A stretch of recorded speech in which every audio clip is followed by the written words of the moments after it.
Bien, los invito a abrir en oración esta clase. Por favor, si me acompañan, vamos a dedicarle al Señor. Padre Santísimo, te damos tantas gracias esta mañana por tu gran misericordia, por tu perdón, por tu bendita gracia que ha sido derramada por nosotros. Gracias por esta oportunidad de reunirnos en este tu día, el primer día de la semana. Con gozo, Señor, nos emocionamos por todas las bendiciones que has derramado en esta iglesia, por el amor, por la unidad, y te pedimos que en tu Santo Espíritu, Señor, nos des entendimiento en esta clase para tu honra, para tu gloria, para reconocerte siempre de una manera mejor, más extensa, más profunda, Señor, y para tener una mejor relación contigo y poder expresar mucho mejor nuestra cristiandad, nuestra santidad y glorificar tu santo nombre. Danos el entendimiento, Señor, y sé con nosotros en este día, en todos los eventos en esta iglesia. Nos ponemos en tus manos, Señor, en nombre de Jesucristo. Amén. Bien, vamos a tratar de concluir esta materia, esta clase que hemos iniciado ya hace algunas semanas. El propósito fue, primero que nada, instalar en el entendimiento o reconocer en el entendimiento cómo es que Dios había pedido, había ordenado, y no solo eso, sino que había diseñado un día para Él, un día para que dejáramos de hacer nuestras actividades y nos dedicáramos a Él. Esto tiene un contexto muy amplio, ya lo hemos expresado en diferentes formas. Primero, que Dios dejó de trabajar el séptimo día para hacerlo un día de reposo, y él dijo: toda mi creación está terminada el día de hoy, toda mi creación es buena, toda mi creación está bien hecha, y lo dedico en este día, concluyo, y en este día tengo una comunión con mi creación. Y después de que lo había instalado el día de la creación, lo presentó como una orden el día en que mostró el decálogo, el día que dio las leyes, lo mostró. Y vuelve a insistir en Deuteronomio cuando se vuelve a dar la ley, y también vuelve a insistir en el Levítico, y nos presenta desde el Antiguo Testamento qué tan delicado era para él. Entonces, primero nos educa, nos dice: esta es la razón de ser, hay un solo día. Después nos dice: hay una penalidad porque es un pacto que yo tengo contigo, en realidad tienes que respetarlo porque esa es mi comunión contigo, y esa es tu dedicación hacia mí, y ese es un día especial.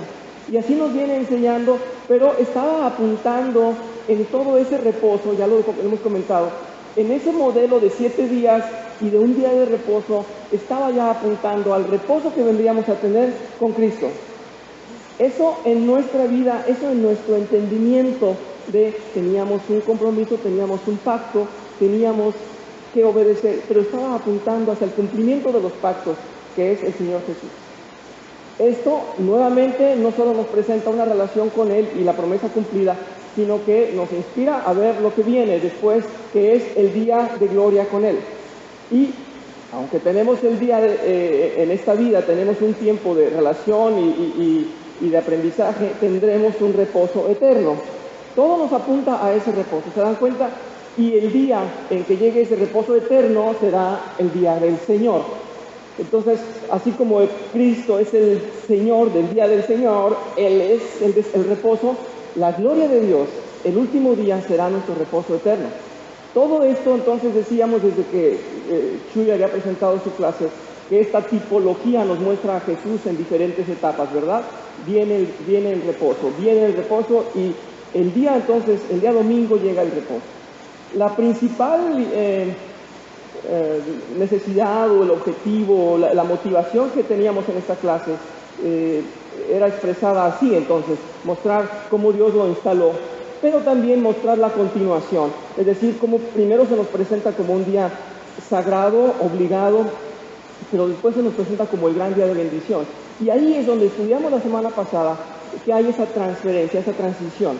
Antes el día del reposo se observaba con gran cuidado y con gran reverencia y con el peso de cumplir con la ley. Sin embargo, hoy pasa a ser ya domingo, ya no el sábado, sino el domingo, como un día de triunfo, como un día de resurrección, como el día de las primicias de un nuevo pacto. Y es lo que vimos la semana pasada. Voy solamente a recordar algunas de las cosas que vimos la semana pasada, sobre todo en este punto que era delicado, la transición. Dijimos que, bueno, Sabbat significaba eso, y en la transición habíamos visto que los evangelistas le dan importancia al día de la resurrección, ya no al día del reposo, sino al día de la resurrección. Los 4 evangelistas lo hacen así. Después se nos señala que el día en que el Señor resucita Él se presenta y hace glorioso ese día por la resurrección. Es en ese día que nos da vida eterna, ¿sí? Entendemos que se sacrifica por nosotros el viernes, pero no nos basta con que muera, no era ahí el fin de la historia. En realidad la gran noticia es la resurrección. Ahí es donde todos tenemos vida con Él. Ahí es donde nos presenta la nueva vida en realidad. Ahí nace su nueva creación. Y es por eso que estamos hablando de que los discípulos estaban reunidos cuando Él se presenta. Y no solo eso, sino que se presenta 8 días después y se le presenta a Tomás como incrédulo, vuelve a ser en día domingo. El Señor está marcando el día domingo, está insistiendo sobre el día domingo. También vimos que las primeras congregaciones se reunían justamente en domingo. En todo esto queremos realmente glorificar un día, y para nosotros es el domingo. Esta extensa clase del origen, las razones, la penalidad, el pacto, es para mostrar que el día en que nosotros nos reunimos justificadamente es domingo. No estamos nosotros cumpliendo con la ley en el sentido obligado de un día de reposo por una penalidad o por una instrucción simplemente, sino estamos comprendiendo hoy la razón en que somos las primicias. Todos nosotros somos las primicias, ¿verdad? Somos la nueva creación. Celebramos entonces el domingo. Quiero hacer mucho énfasis en esto. Hay pastores y hay hermanos a quienes, no sé si sea por desconocimiento de todo esto que hemos venido estudiando o por temor a enfrentarse ya me distraje, a estos fundamentos. Perdón, gracias, Gerardo. Sí, ese es nuestro argumento más fuerte. Sin embargo, no tendría sentido si no hubiera estado preparado desde antes, ¿no? El peso se logra en toda sí, era necesario, se fue presentando siempre la promesa, las profecías, era necesario tener ese perdón, necesario tener ese cordero único. Estábamos perdidos si no había, y el día que llega somos presentados como una nueva creación. Ese es el punto, ese es nuestro día. Y voy a hacer un poco más de énfasis en eso. Decía que hay hermanos, incluso hay pastores a quienes les pregunta uno, bueno, oiga, me dicen a mí que me reúnen sábado o en domingo, ¿usted qué cree? Y responden, bueno, ellos dicen, pues todos los días son de Dios. Bueno, todos los días son de Dios, pero Dios definió un día. Él ha dejado un día para una especial comunión con nosotros, y hay razones de peso para ello. Tal vez a veces se haga con temor a ofender a alguien, a molestarlo, a incomodarlo, tal vez por desconocimiento de mayores fundamentos. Yo he presentado la semana pasada la mayoría de los fundamentos, espero recordar un poquito algunos, pero todos son fundamentos teológicos más que nada, son razones de Dios. Razones de Dios. En realidad no vamos a ver en la Biblia indicado, reúnanse el domingo y ya no el sábado. Todo en realidad nos lleva a una conclusión. Y es el domingo, el día glorioso. Quiero que vean conmigo esto, solamente retomo desde aquí, si me hacen favor, en sus hojas también les puse esto, las primeras evidencias de congregaciones en domingo. Y ya vimos que hablamos de esto, el día del Pentecostés fue un día domingo, y se nos dice en Hechos 21 que estaban ahí unánimes, todos, ¿verdad?, reunidos ese día. Solamente se reunían un día a la semana, estaban reunidos en día domingo. ¿Por qué? Dijimos que la lectura del Antiguo Testamento nos revela que en Levítico se nos ordena, dice, contarán ustedes 50 días, y voy a leerlo textualmente tal como está ahí, dice, y contaréis desde el día que sigue del día de reposo, desde el día en que ofreciste la gavilla de la ofrenda mecida, 7 semanas cumplidas serán. Hasta el día siguiente del 7º día de reposo contaréis 50 días, y entonces ofreceréis el nuevo grano a Jehová. Dice, al día siguiente del día del reposo, es decir, contaremos 7 semanas, y no en reposo, sino en domingo, serán presentadas, dice aquí, van ustedes a ofrecer el nuevo grano. ¿Sí? Hacíamos la reflexión, ya nos había ayudado Chuy, hermano Jorge nos había preguntado, ¿y por qué serían 50? Nosotros estimamos que es porque son 7 ciclos de 7 días, lo hace perfecto, 7 de 7, ¿verdad? ¿Perdón? Claro, 7 días, o sea, una semana, ¿verdad? 7 semanas, y esto cumpliendo con el número cabal de Dios, el número de que se completan las cosas, y no el 49, sino el 50 se presenta la nueva semilla. ¿Sí, pastor? Perdón, pensé que... Muy bien. Estábamos entonces comprendiendo esto. Dios había dedicado ese ciclo, exigido que se cumpliera ese ciclo de 7 semanas para que fuera completo el tiempo de espera para la nueva semilla. Y la nueva semilla se presenta el domingo. Así es que cuando ellos están reunidos en Pentecostés es el domingo y ese día se derrama el Espíritu Santo sobre ellos. Entonces vemos la resurrección, la presentación de Jesús resucitado el domingo y el Espíritu Santo lloviendo en domingo. Tenemos esos factores tan importantes, es muchísimo peso. No podemos decir que el domingo es un día como otro, no se puede. Yo los invito a que hagamos esa reflexión y esa clase no es en el sentido religioso de que solamente se observe porque queremos hacerlo, que tenemos fundamentos para ello y voy a citarlos también más adelante. Pero vamos a ver en Hechos, en la siguiente cita, en Hechos 20 dice que se reunían los domingos ya tanto los apóstoles como todos los seguidores que ya empezaban a hacer la iglesia que nació el día de Pentecostés. ¿Sí? Entendemos que en la multiplicación de las lenguas en ese momento se dice se van a ir a predicar a todos los puntos de la tierra.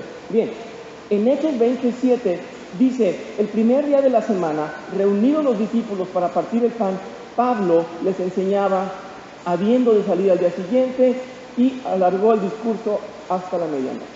Quiere decir, en la congregación que ya en un primer tiempo se hace el domingo. Vimos esto la semana pasada, sin embargo también vimos en las cartas a los Corintios, Pablo les señala también un día de domingo, dice, en cuanto a la ofrenda para los santos, haced vosotros también de la manera que ordené en las iglesias de Galacia. Cada primer día de la semana, cada uno de vosotros ponga aparte algo, según haya prosperado, guardándolo para cuando yo llegue no se recojan entonces las ofrendas. Y está ordenando que cuando se van a reunir, ¿qué día es? Es un domingo, el primer día de la semana.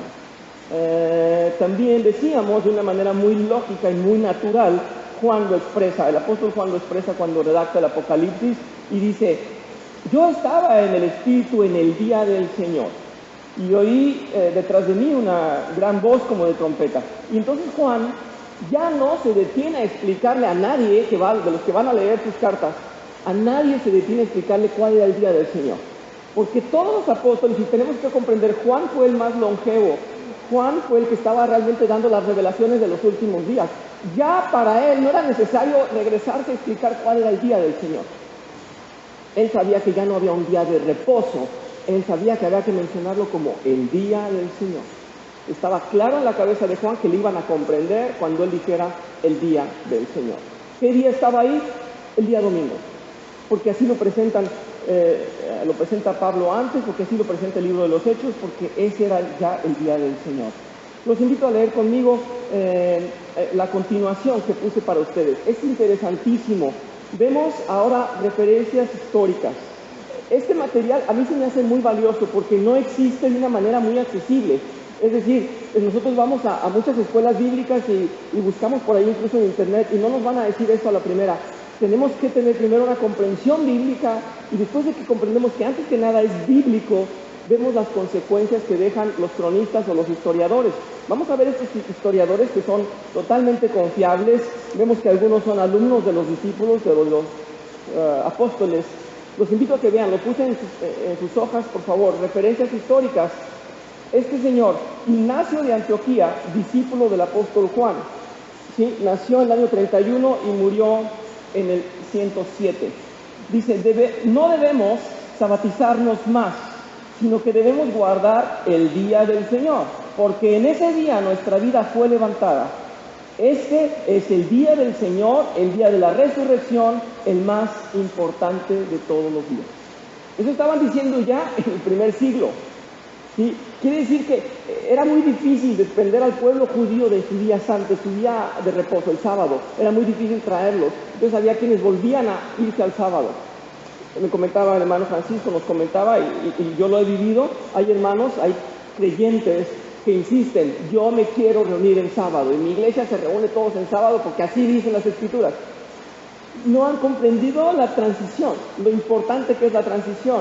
Antes estábamos en el periodo de obras, y pasamos al periodo de la gracia. ¿Sí?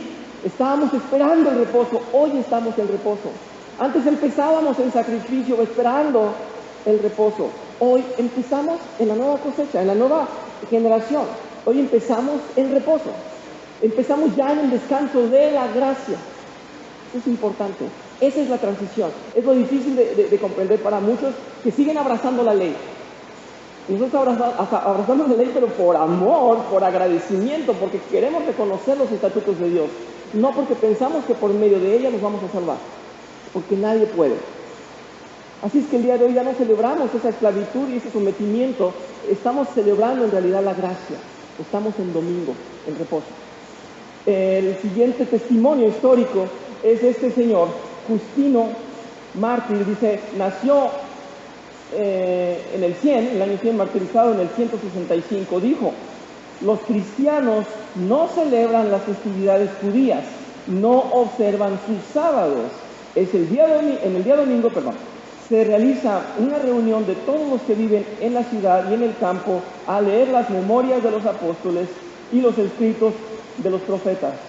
Es este día en el cual comenzó la nueva creación del mundo y en el cual Cristo se levantó de los muertos. Él está mencionando esto porque antes no había la compilación que tenemos hoy como Nuevo Testamento. Él está diciendo, están leyendo las memorias de los apóstoles, pero era en realidad lo que habían dejado como Nuevo Testamento, que todavía no se organizaba como tal, ¿verdad? Pero él decía, el día de la congregación es domingo. Es lo que está diciendo este historiador.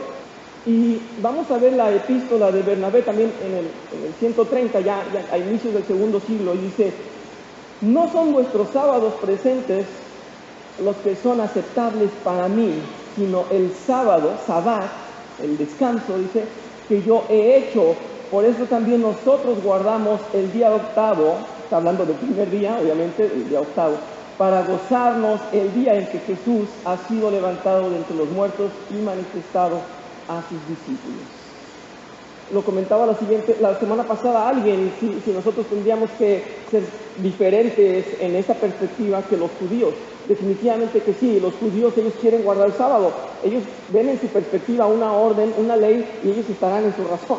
Sin embargo, no han comprendido el cumplimiento de todas las profecías, que es el domingo. Con esto quiero decir que ya que nosotros somos gentiles, ¿cómo conocimos a Dios? Por medio de Jesús, por medio de su resurrección. ¿Qué día llegamos a Él? El día domingo. Ese día tuvimos nueva vida, ¿cierto?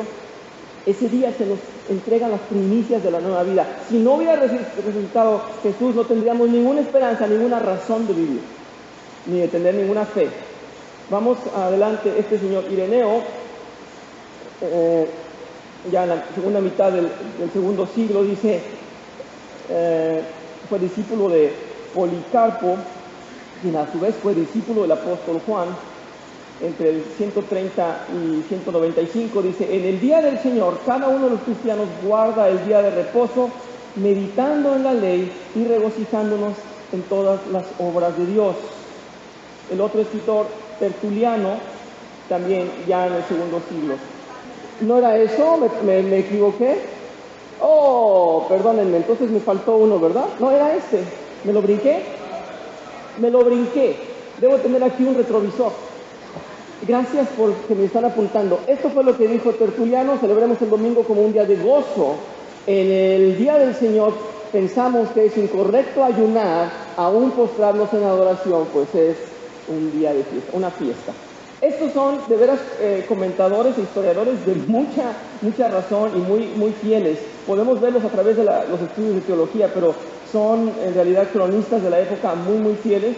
Y vale la pena, dice este Clemente de Alejandría, ahora sí creo que estoy bien, sí, gracias, contemporáneo de Tertuliano, dice, un verdadero cristiano, de acuerdo con lo ordenado en el Evangelio, observa el día del Señor, echando fuera, todos los malos pensamientos y dedicándose a todo lo bueno, honrando la resurrección del Señor, la cual tomó lugar en ese día. Lo que sigue a continuación es en realidad un ataque a todo esto o una falta de conocimiento de todo esto. Les voy a comentar. los historiadores que no son teólogos, que no son cristianos, que no se basan en las escrituras tampoco, simplemente dicen, oh, el que cambió las fechas